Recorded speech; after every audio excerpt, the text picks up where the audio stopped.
Lista preta, lista preta, lista preta. A Sociedade Protetora dos Desvalidos é a associação civil negra mais antiga do país. Criada por trabalhadores negros livres, ela tem como principais objetivos fornecer apoio mútuo e amparo aos mais necessitados. A gente conversou com Lígia Margarida Gomes, diretora da instituição, que compartilhou conosco um pouco da sua trajetória. Está começando o Lista Preta Doc.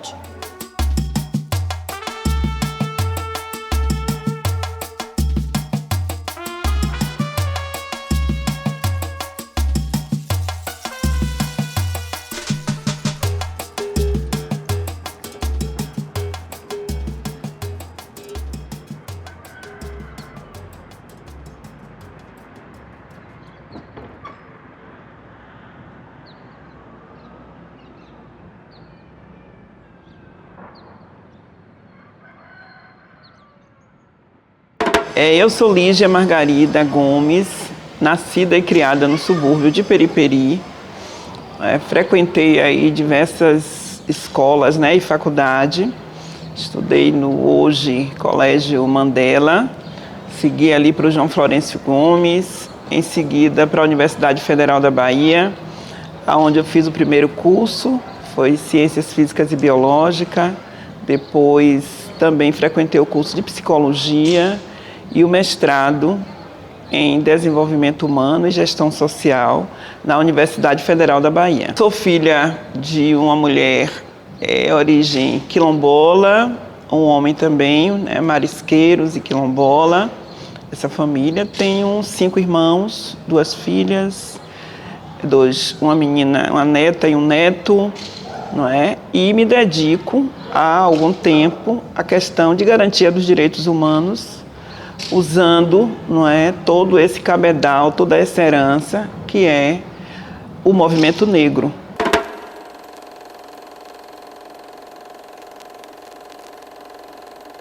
Eu costumo afirmar de que a Sociedade Protetora, ela nasceu entre 2 grandes revoltas baianas. A Revolta dos Búzios, que é de 1798, e a Revolta dos Malês, de 1835. A SPD nasce aí em 1832. Eu imagino que o criador da SPD, Manuel Victor Serra, ele estava exatamente na Praça da Piedade, no dia 8 de novembro de 1799, quando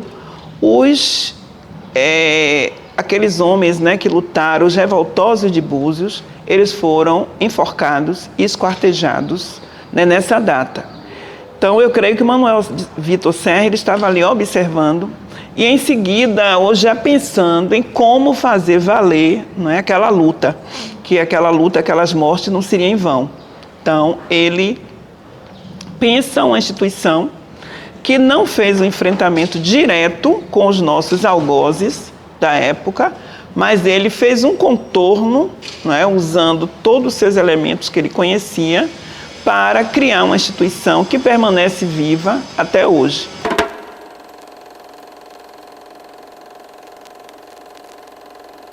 A minha trajetória ela é exatamente por conta do movimento negro, Eu via também em casa o meu pai conversar sempre sobre uma organização que fazia essa luta. O pai era marceneiro, trabalhava aqui no Gravatá, o Bento Gomes de Jesus, e ele falava muito sobre isso. E aí, durante a adolescência, nós também fomos aí aprofundando os estudos sobre a questão dos direitos do povo preto. Foi isso que me aproximou dessa instituição, e eu agradeço muito a todas aquelas pessoas que me conduziram para essa organização. A aproximação maior, ela ocorreu em 2000,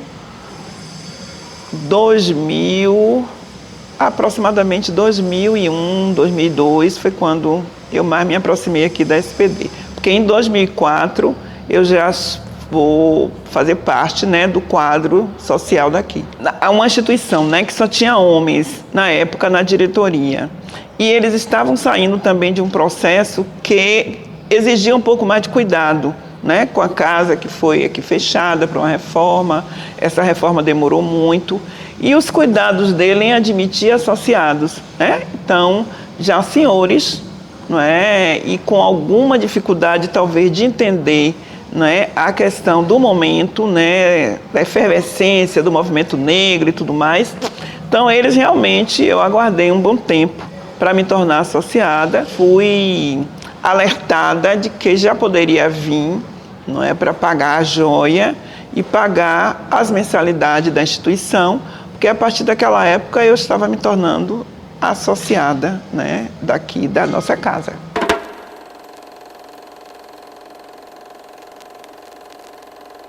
Desde o início, as mulheres tiveram participação, contribuição com a casa.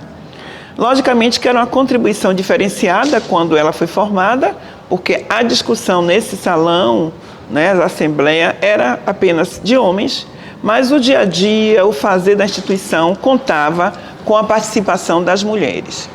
E já aí na década de 60, não é, começa a ter mulheres no quadro social, né, mulheres que foram se associando, e essas mulheres também ocuparam cargos, né, ocupou cargo de secretaria, de diretor, vários outros cargos. Mas a presidência do diretório administrativo foi ocupado como presidenta apenas na minha época daqui, né? Quando eu assumi a instituição, não é, como presidenta, ela passava por um momento de reserva, né? Por conta de tudo aquilo que nós já conversamos. Então, a minha preocupação era, sobretudo, fazer com que essa instituição tão grandiosa pudesse efetivamente participar das questões sociais contemporâneas, né, e se adaptar a isso, né? Então, eu entro e uma das questões que eu fiz questão de trabalhar foi a questão da igualdade de gênero. Algo muito discutido, muito debatido entre nós. Eu, como mulher negra e também militante do movimento negro, trouxe a questão para a pauta, conseguimos discutir isso e realmente a instituição passou a aumentar o número de mulheres na diretoria. Então, no primeiro momento em que eu fui secretária, era apenas eu de mulher, né? Inclusive tem um quadro que registra isso. Na gestão seguinte, nós já conseguimos trazer mais 2 companheiras, então éramos 3 companheiras. Na outra gestão em que eu assumi a presidência, nós já trazemos aí o número de 9 mulheres para ocupar a gestão. Então, aos poucos nós fomos fazendo essa igualdade de gênero na condução, não é? E a partir daí também passamos a trazer outras questões para a casa, né? Para que as questões sociais elas pudessem realmente tomar, não é, um volume que permitisse trabalhar com a questão da juventude, trabalhar com a questão das mulheres, trabalhar com a questão da igualdade de gênero e tantas outras questões que nós precisávamos trazer.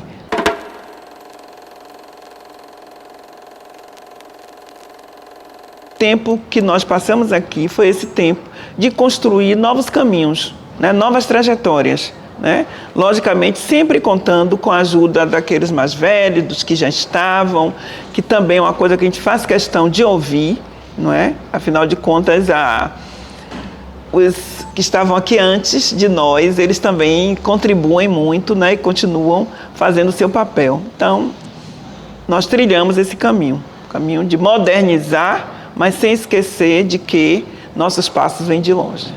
Pela minha natureza mesmo, de sempre buscar, inovar, fazer coisas novas, diferentes, nós buscamos imediatamente criar a possibilidade de acesso, não é, para esses campos, através de um programa chamado a Rota dos Quilombos. Nós criamos essa rota, e essa rota nos permitiu muito, não é, ganhar asas e sair pelos quilombos, daqui da Bahia, de outros estados, viajar também para países africanos, buscando construir esses links, não é? Buscando construir esses momentos. E assim também nós chegamos a outros estados da Bahia, né, do Brasil, desculpem, e esses estados como Rio de Janeiro, São Paulo, Minas Gerais, né, Aracaju, Fortaleza, todos eles nós fomos então criando esses links, e a SPD hoje conta com essa rede imensa, não é, de reconhecimento da sua história, né, de todo o legado, né, em respeito à memória dos nossos ancestrais.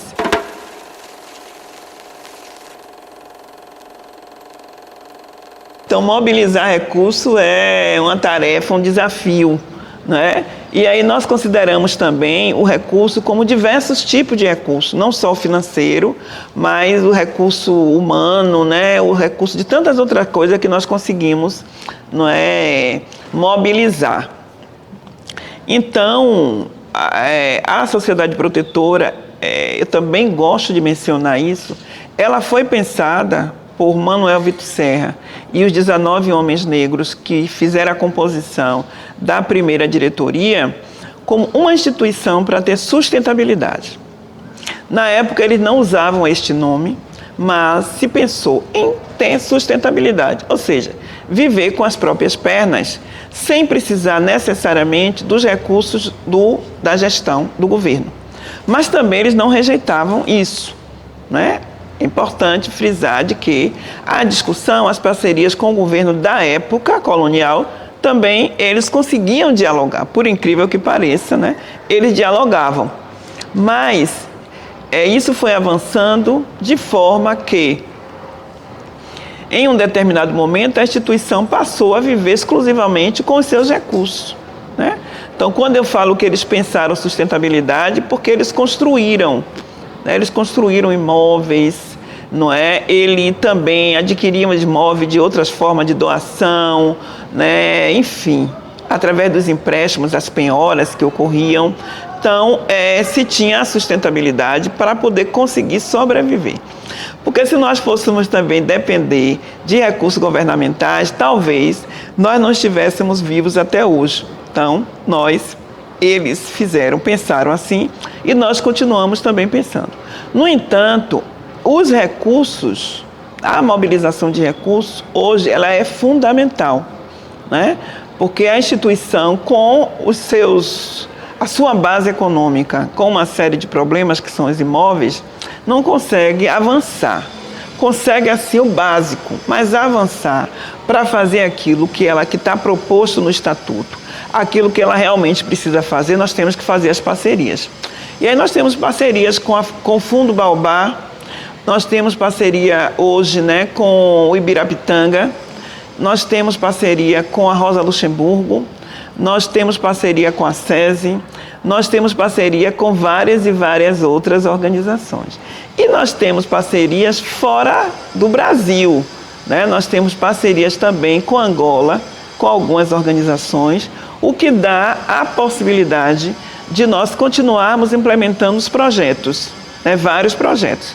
Quer seja com apoio financeiro, quer seja com a troca de metodologia, com a troca de tecnologia, enfim, nós estamos sempre buscando esses apoios e esses recursos. E os recursos financeiros, mais do que nunca, são necessários para nós preservarmos a memória. E aí vocês imaginam que esse salão que nós estamos é carregado de memória, né? As cadeiras que nós sentamos são cadeiras de quase 200 anos. Então, elas precisam de conservação, precisam de cuidado. E esses cuidados precisam de recurso, né? Os nossos livros de ata precisam também de apoio, né? Um prédio desse que tem mais de 200 anos precisa de apoio e de recurso. Então, sozinho nós podemos seguir, mas juntos nós vamos mais longe, né? Como diz uma canção que nós bem conhecemos. Então, por isso, a importância das parcerias, a importância de captar recursos, mobilizar recursos para podermos continuarmos avançando. Uma das questões que eu considero bastante importante é o diálogo intergeracional. Nós precisamos dialogar, não é? Os mais antigos, eles logicamente têm um conteúdo que precisa transmitir para a juventude. né? Porque essa memória precisa ser preservada. E para preservar, ela precisa passar para além dos tempos, né? Nós aqui estamos, né, seres humanos, temos um período de validade, né? Porque podemos ficar vivos um pouco mais, outros um pouco menos, mas as ideias, o conteúdo da história e aquilo que fazemos, eles podem passar através dos tempos. Haja visto, né, o que nós estamos aqui falando da SPD e Manuel Vitor Serra, né, e os revoltosos de Búzios. Eles passaram, né, os revoltosos de forma trágica, Manuel Vitor Serra aí no seu processo de vida normal, mas eles não estão aqui mais nesse plano. Mas o legado deles, a memória, permaneceu. E essa memória é que nos alimenta. Então eu considero que o trabalho que eu faço hoje, junto com a diretoria, não é, da instituição, ele também vai ficar. Mas vai ficar se nós tivermos a condição e a capacidade do diálogo intergeracional, né? Para que quem chegue possa conduzir, olhando, lendo, entendendo o que foi a nossa luta.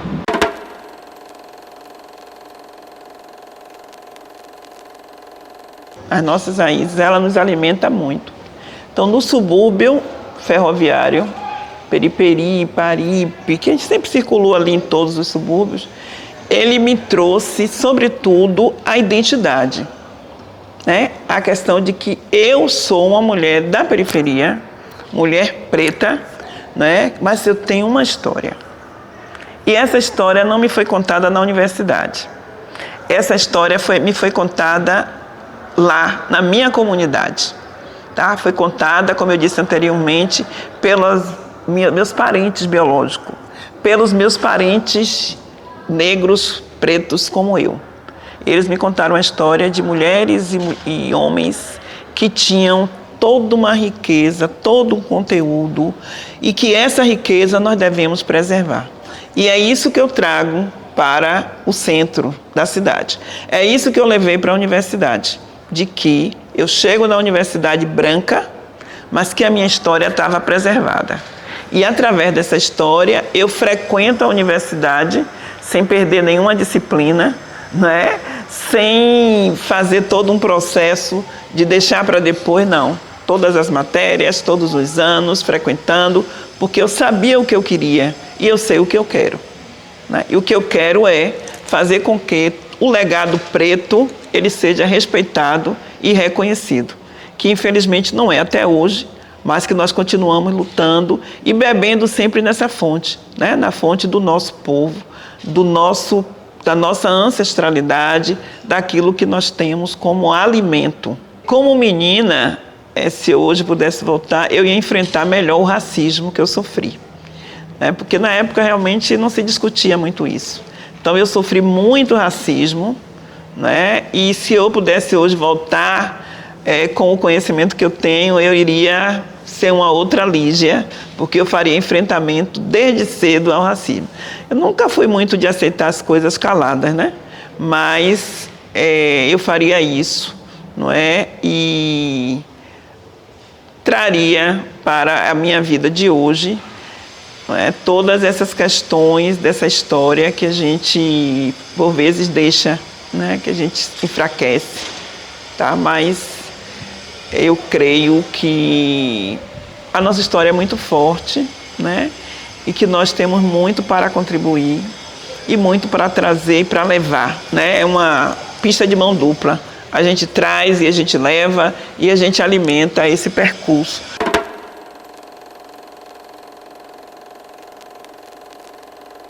Eu espero que a SPD, nos próximos anos, e quiçá sejam muitos e muitos anos, possa incorporar, trazer a juventude para os seus quadros. Porque é a juventude consciente da nossa história que vai dar continuidade a esse legado. Um legado extremamente importante para o povo preto. Com relação a Lígia, eu espero gozar da minha aposentadoria. Eu espero muito em breve poder realmente ficar de espectadora, olhando, vendo os filhos, netos, sobrinhos, né, amigos, amigas, juventude, tocando barco e assumindo os postos de poder nessa cidade. Porque chega, né? Chega de nós chegarmos a esta época aí das eleições e vermos apenas o povo branco discursando que está se preocupando com a nossa vida. Eles não se preocupam com a nossa vida. Eles se preocupam em alimentar a vida deles. E nós queremos parar com isso. Queremos barrar isso. Então, enquanto Lígia, eu espero trabalhar ainda um pouco para ver a juventude preta assumindo em todos, de ponta a ponta, o poder da cidade, do Estado, do Brasil, porque é isso que nós merecemos.